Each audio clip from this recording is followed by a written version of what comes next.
On GBC24 and GTV, this is News Hour. Good evening. My name is Shirley Annan. And my name is Evans Echampon. Now straight to our first story. The National Media Commission has appointed Dr. Kwame Kufuor-Addo as the Director General of the Ghana Broadcasting Corporation. His appointment takes effect from November 1, 2016. Dr. Kufuor-Addo has close to 2 decades of professional experience in broadcasting as both a practitioner and scholar. His professional experience spans public broadcasting at GBC as well as consulting for other media and communication interests. As a trained television producer and director, he has produced, directed and executive produced many television programs across several genres. He holds a Doctor of Philosophy degree in Communication Studies from the University of Calgary in Canada, where his doctoral thesis topic focused on public broadcasting and politics of media in Ghana, a case study of the GBC. He is a member of the Ghana Journalists Association, the Canadian Communications Association, and sits on the board of the African Centre for Parliamentary Affairs, ACEPA.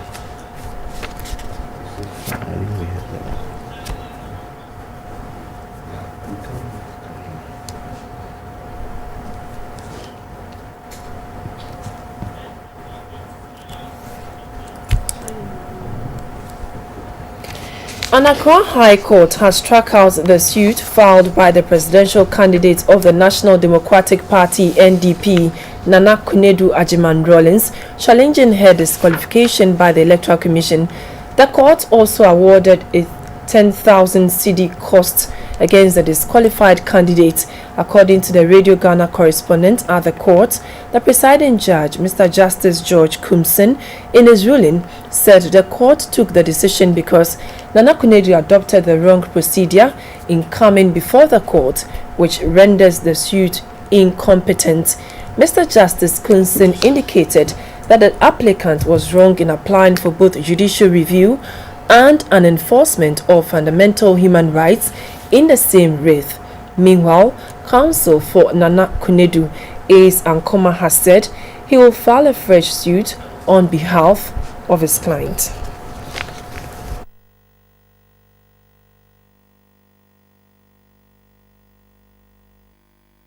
The 2016 presidential candidate of the New Patriotic Party, Nana Akufo-Addo, says youth development and empowerment will be given major attention under his presidency.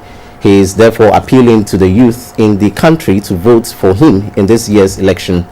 This was Nana Akufo-Addo's main message on the 4th day of his campaign tour of the Volta region.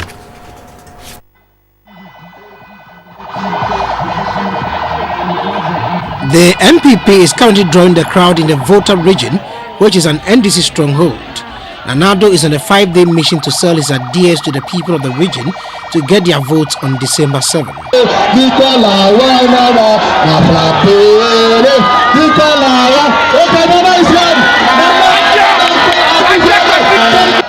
Response to Nanado's visit gave the NPP executives the hope that this new love will translate into votes and permanent relationship between Votarians and the NPP.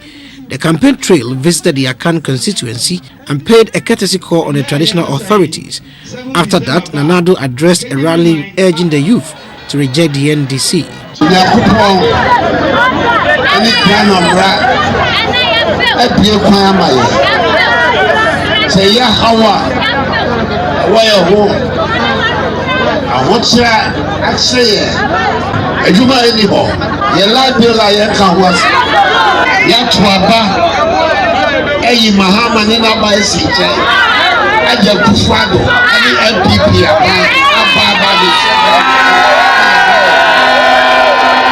Nanado's campaign team also called on the chiefs and elders of Okaja Krom in the Boem constituency, after which they addressed a mini rally.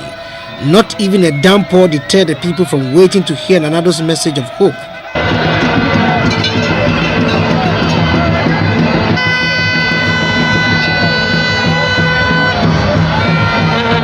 The campaign train also made question stops at 3 educational institutions in the Hohoe municipality. This included the Hohoi campus of University of Health and Allied Science, the St. Francis Training College and Hohoi Midwifery Training School. This was after he had paid a courtesy call on the chiefs and elders of the GBC traditional area.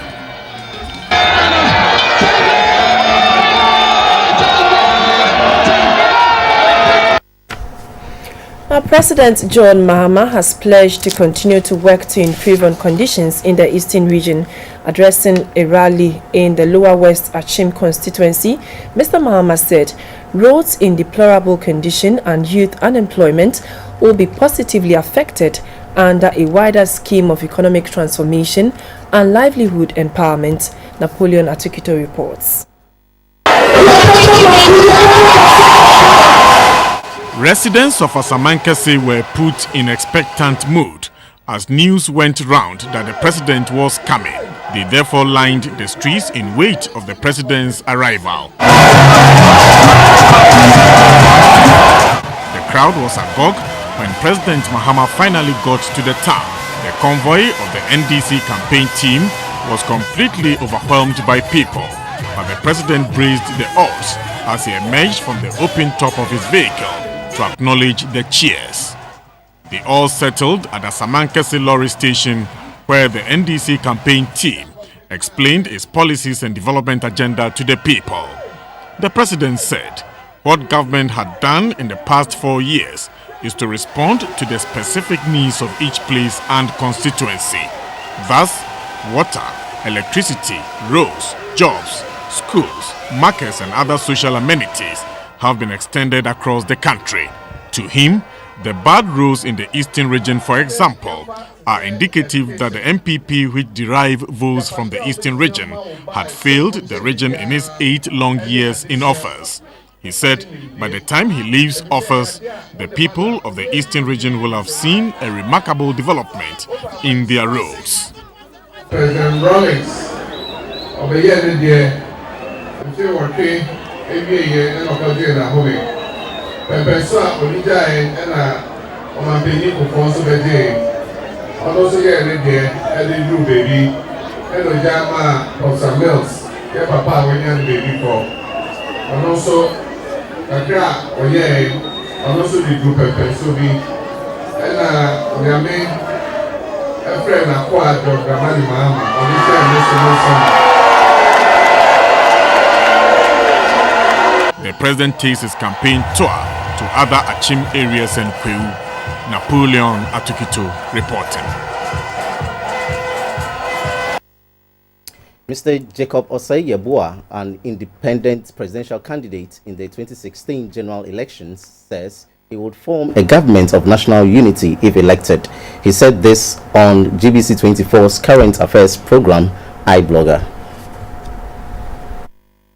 Of governance, you are going as an independent candidate, but you know the parliamentarians help to push bills and there are laws, etc. And you know that they support the government a lot. That's why every party wants to get majority in parliament. You don't have any of that. Assuming you become president of Ghana, how are you going to work with parliament to make sure that your policies are implemented? It's very simple. It's just the constitution, it says that you need to have 50% of your ministers from parliament. So whether you like it or not, you've been constrained to do that. And so it makes even the work of an independent quite easier. And it can easier only, when they don't I'm share coming. in your vision. No, I'm coming. It can only take an independent president to pick the best from the MPP, NDC, CPP, PPP, and say let's form a government of national unity. You see, and when you are forming a government, it's not that it's your ideology. It's about the nation. It's not about you. It's not about what you believe in. It's about what is good for the people. And so if you are people-centered government, you push in policies that even those in parliament, when they refuse, they will find it difficult even to travel back to the people who elected them, because you are people-centered. So it is easier for an independent president to form the best government that can help push our nation than these political parties. Now, you see, this nation is treading on a dangerous ground, and we were lucky in 2012. Can you imagine if in 2012 Akufo-Addo had won and Mahama had lost, and then we have NDC majority in parliament? Do you think that anything would have gone on in this country?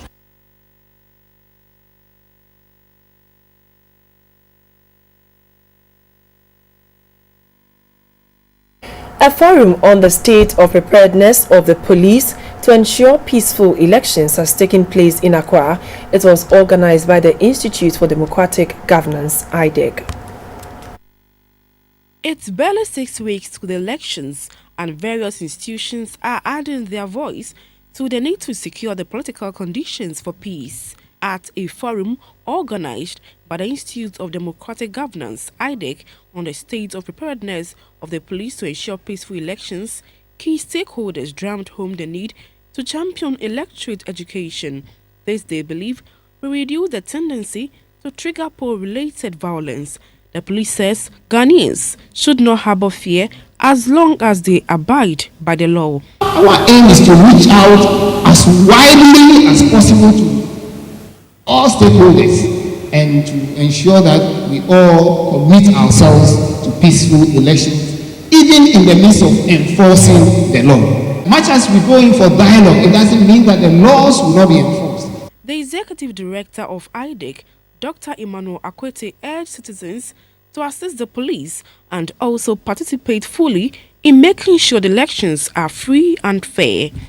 We do not only convene these platforms, but consistently we have been engaging to see how the recurrence of turbulence in our elections, the anxiety over violence, and that which saps all our energies and almost every resource in this country is committed to getting us through elections peacefully, probably cannot be sustained in the long run, and it is not proper.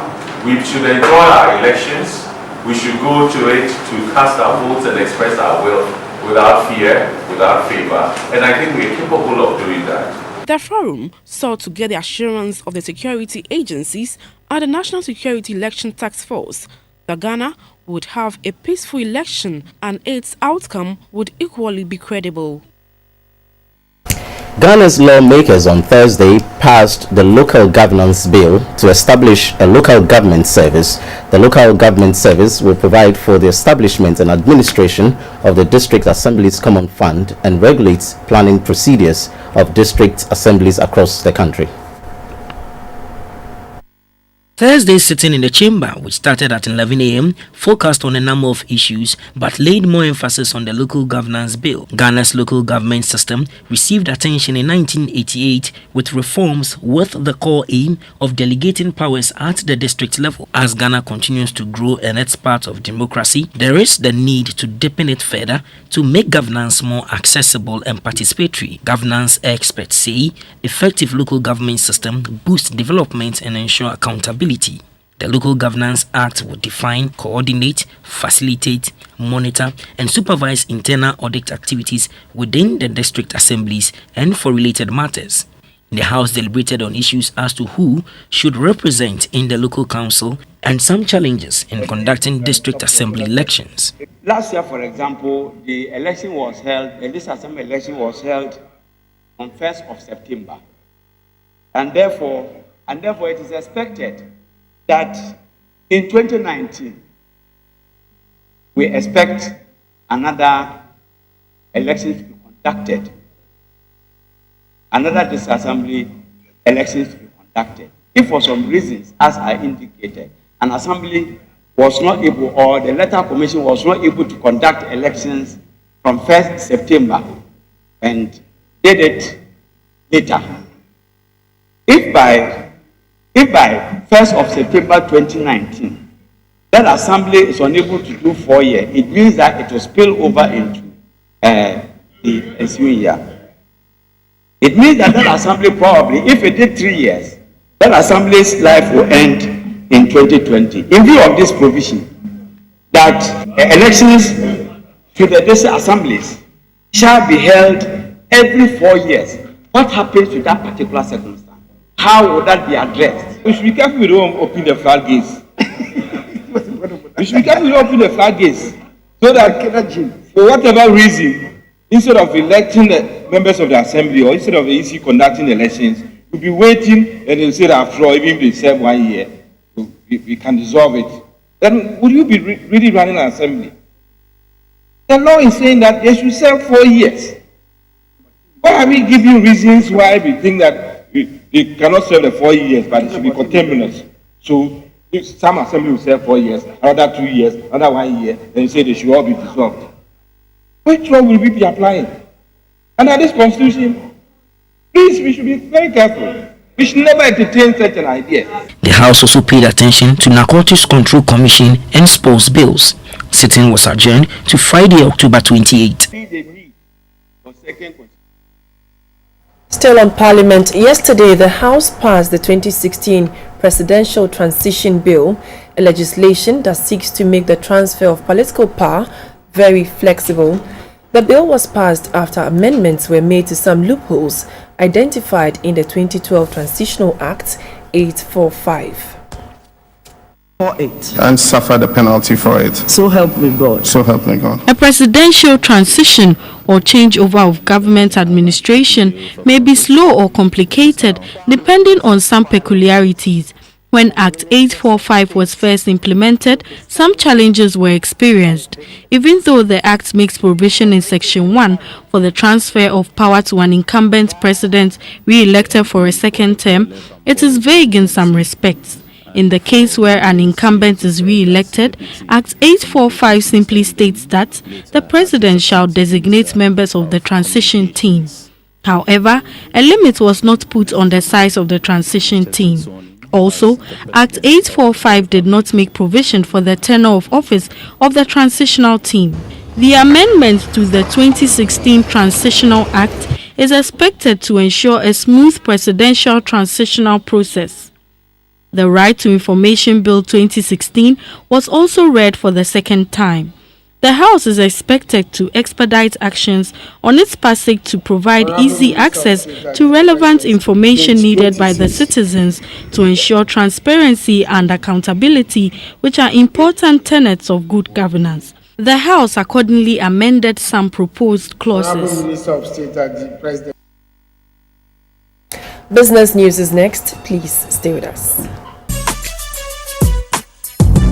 Hello again, still news are live on GBC24. We do business. My name is Morris Ogbete. Now, doing business via the internet is gradually picking up in Ghana. Players in the industry have met in Accra to devise means to ensure that business operators take full advantage of the opportunities available on social media and other online platforms. The event was to mark the opening ceremony of the third edition of the Ghana E-Commerce Expo and Summit. E-commerce industry is young but is growing in leaps and bounds. Experts are of the view that if the current momentum, especially in the mobile money market, is sustained, it will go a long way to help in translating Ghana's drive towards a cashless society a reality. As at July this year, alternative payments such as mobile banking and online payments with mobile money transactions hit 37 billion Ghana cedis.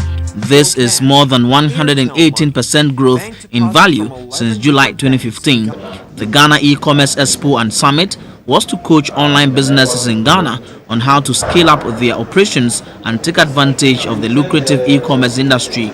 The Director of IT Applications of the National Information Technology Agency, Veronica Boateng, was hopeful that with the right policies and push, e-commerce can help in fast-tracking Ghana's economic growth. Services that are going to be deployed under the e-Transform project, which is a World Bank sponsored project, which is being run from the period of 2013 to 2019, ensuring deployment of e-immigration systems, e-procurement systems. These systems are all going to be integrated with the Ghana government payment system. So it becomes one centralized system for payment services, for delivery of government services that are offered online. And this will come along bringing in a lot more transformation and convenience in the delivery of government services to the public and to businesses.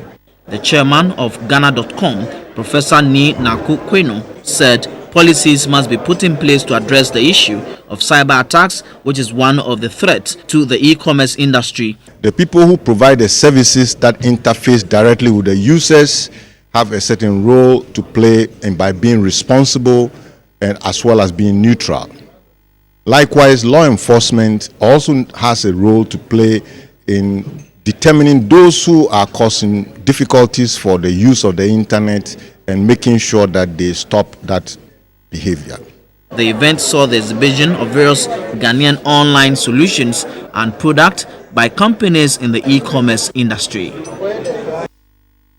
Let's do some banking now. The National Investment Bank has launched its 2016 Retail Credit and SME Week celebration at Sunyai in the Bonafo region. High on the agenda is recognizing the growing importance of SMEs to business and nation's development.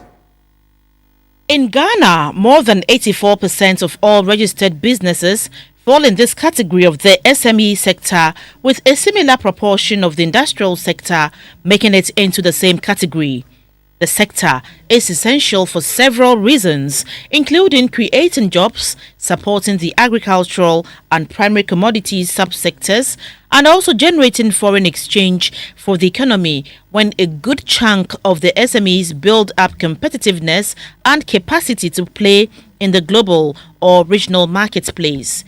The call, therefore, is for Ghana to develop a strong SME sector to support the economic development process in ways that can make the country take advantage of opportunities emanating from its relationship with other nations. The SME Summit has been designed to bring young entrepreneurs and industry players to one platform, share ideas on how to start, develop and transform a small business into a global giant. Launching the summit, the convener of the summit, Mr. Yao Asamoah, said business trends are changing and evolving each and every day. So there is the need for players in the SME sector to come together and discuss how young entrepreneurs can adopt these new trends. There are three catalysts for development. First of all, the question is, are you exposed? How well are you exposed? Is it about the TV you are watching or the newspapers you are reading? Do you know what's going on around the world? Because your competition is no longer Ghana. And it's no longer Africa. It's actually you are competing with the world. The second thing is, are you well educated? Not just about school. You can be educated by the things you read. What are you reading and all of them? Then the last one is, are you nimble-footed? Do you take your ideas to market within 90 days? Or you sleep over your ideas for 1 year? Because by the time 1 year is over, somebody's stolen your idea. So these are ways people can learn. The summit, which comes off on the 13th of October, is under the theme, Entrepreneurship Becoming a Ready Business. Let's go to the interbank market, where the cedi depreciated 4 pesos against the pound sterling and saw some stability against the US dollar.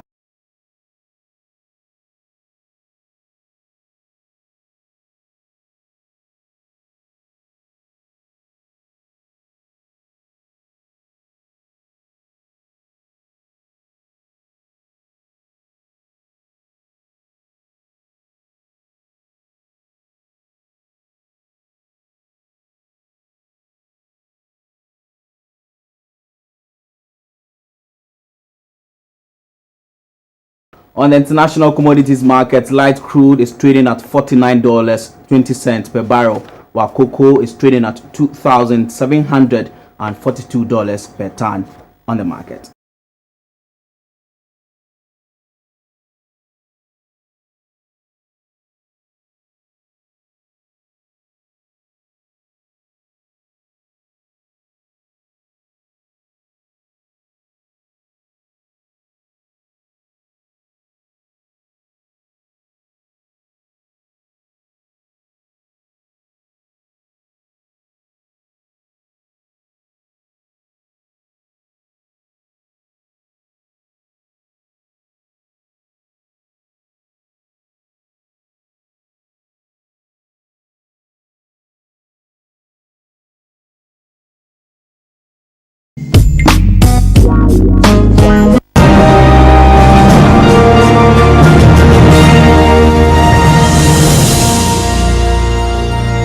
This news is brought to you by SIC Live. Now, insurance business grew 30% more in the first 3 quarters of 2016 than the same period last year. Insurance watchers are upbeat that the performance will be much better by close of year.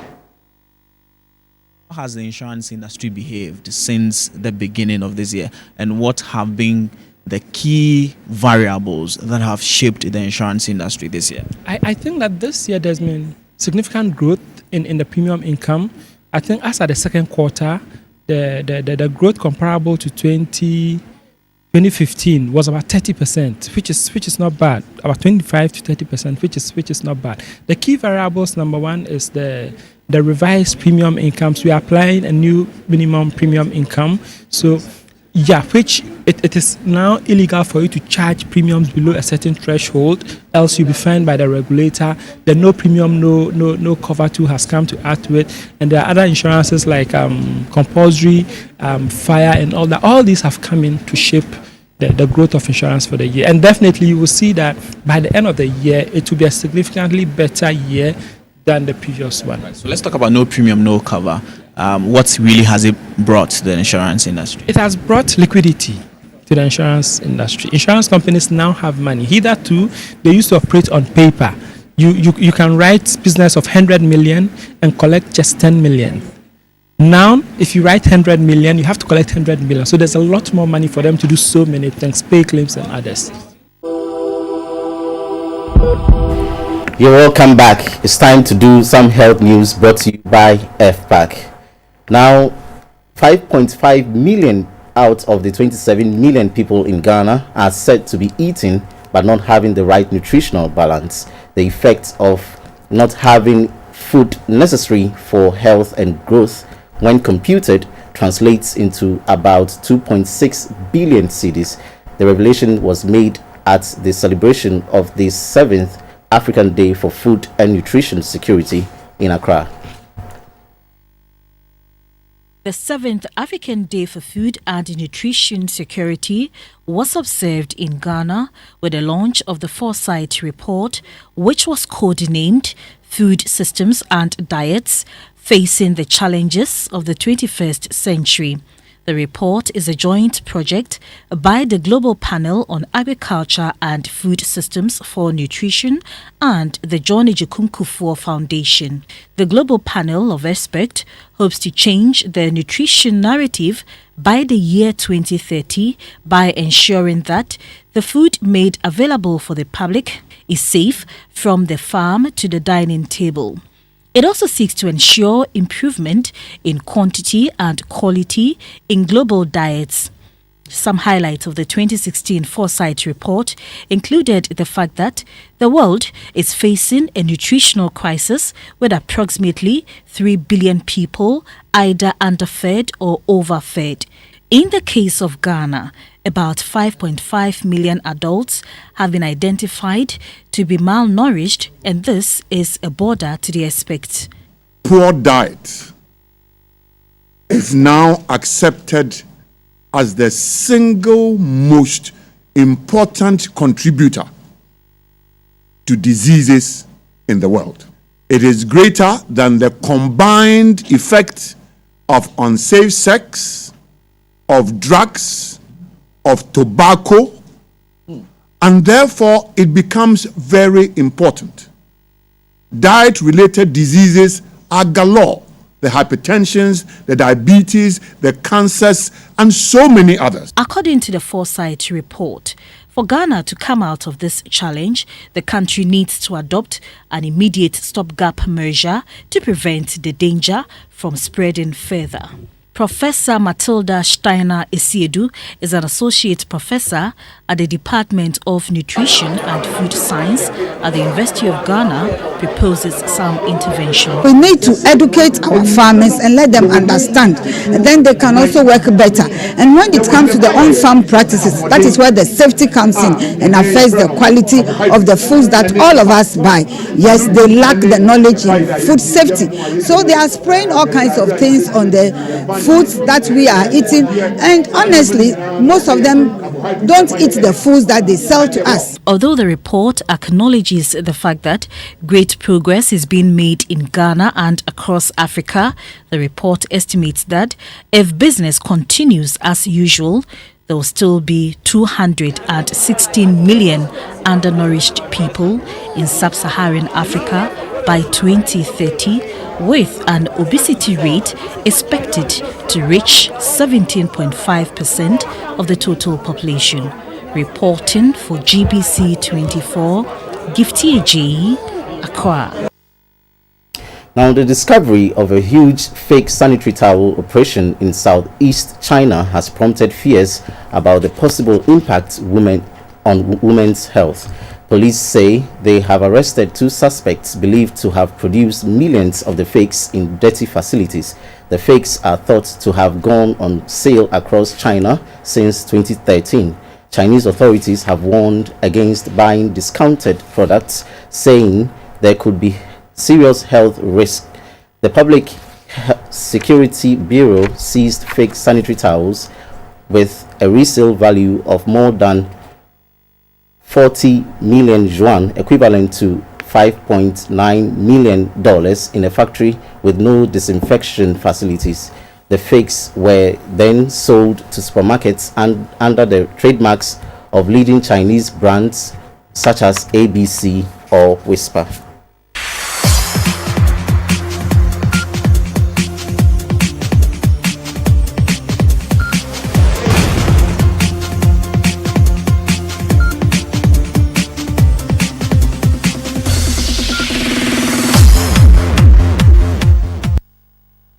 Going to the arena of sports, I'm Theophilus Sampasama update. Now, former 3-time world champion Joseph King Kong Agbeko is appealing to fans to turn up for his bout this Friday.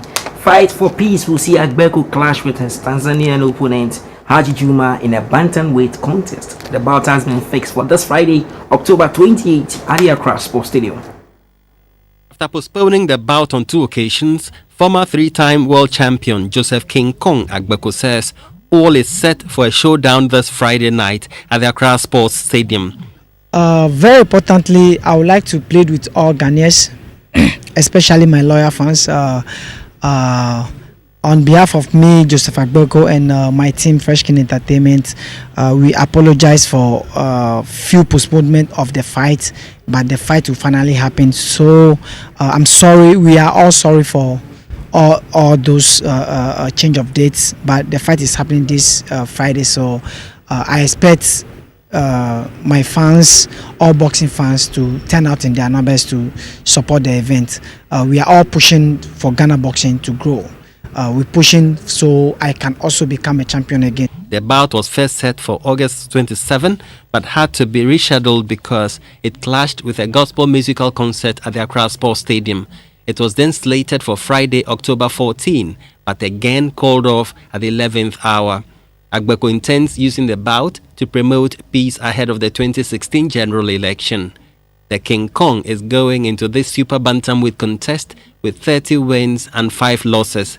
23 of his wins have come through knockouts, including his destiny-changing win against Luis Alberto Perez, which won him the IBF bantamweight crown in 2007.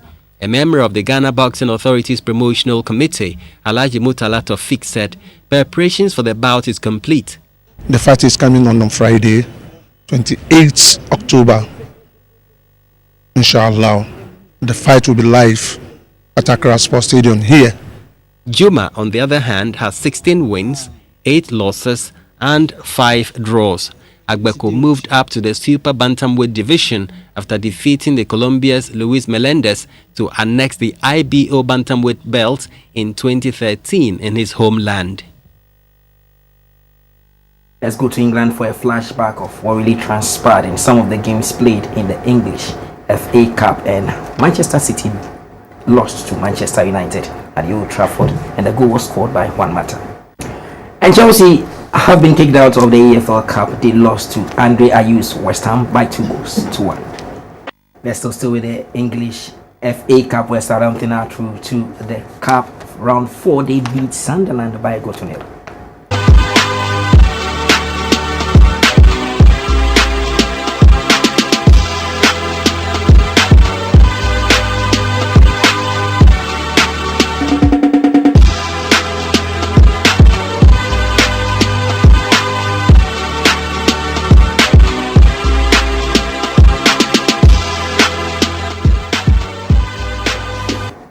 Hello, good evening. Welcome to the Showbiz segment. My name is Valerie Danso. Today is World Day for Audiovisual Heritage. The day is set aside to raise awareness for the need for urgent measures to be taken about the content on electronic media. The The day also coincides with the passing of the film bill by Parliament into an act. The Ministry for Tourism, Culture and Creative Arts has announced the passage of the development and classification of the film bill into an act. The new act would provide the legal framework for the production, regulation, nurturing and development of the Ghanaian film industry. The Deputy Minister for Tourism, Culture and Creative Arts, Honorable Ablaji Fakomashi, shared with GBC24 what the act seeks to change. The essence really for us wanting that to be passed into law is so that we all have a framework within which we do our work. So if you are not worried about pornography, you may want to shoot it. But if I'm worried about it, I may not want to shoot a film like that. But the law will bind all of us. So this is a regulatory framework within which we are going to apply our trade. And it sanitizes the system and gives us reasons why we can't do A and we cannot do B. And also, I think it puts us in a position where if we are interacting with other countries, they will take us more seriously. People won't just come up, put their cameras on their shoulder and hit the road, and the next thing you know, they're in Ghana shooting something that perhaps is of world heritage importance, and you just come and shoot it and either desecrate it or use it in a way that will not be acceptable to us. With the act in place, there would be the establishment of a national film authority to promote the creation of a conducive environment for the local production, distribution, exhibition and marketing of films, and also to encourage the use of films to project the identity and image of the Republic and its people within and outside the country. I'm tired! The House of Music Award will celebrate music and artists from the Zongo communities in Ghana. The event, supported by Musica, is also aimed at highlighting the progress of Hausa music. The awards is slated to come off on Friday, October 28th at the National Theatre. Artists living in the Zongos as well as Hausa-speaking artists have been nominated in the various categories to be awarded on the night. There are 15 categories. The top 5 is Artist of the Year, the Best Video of the Year, the Best Rapper of the Year, and the Dancehall Artist of the Year, and again the Traditional Song of the Year. These are the major, the top 5 categories. Okay. A nominee for the Artist of the Year award, Kapasta, was a guest on our showbiz segment. My fan base is coming from all over. Yes, but it started from the Zongo. And like I rap in Hausa, and that is a brand. Okay. That's the way I think I can communicate to the rest of the people. Okay. That's how I feel, because Adam is doing this in a way. He's taking it along. Gasmela, Tiny, they're all doing the same thing. I said, okay, there is no major artist who's really doing the house thing, who's really carrying this weight. Ache musubaya wa did talk plenty bana back amma baya mu we know they see you say we know they hear you say I just feel myself Charlie. That's all in this segment. Have a good evening. And that's all in the bulletin tonight. Make a date with us for news tonight at 10:30, please. Thank you for watching.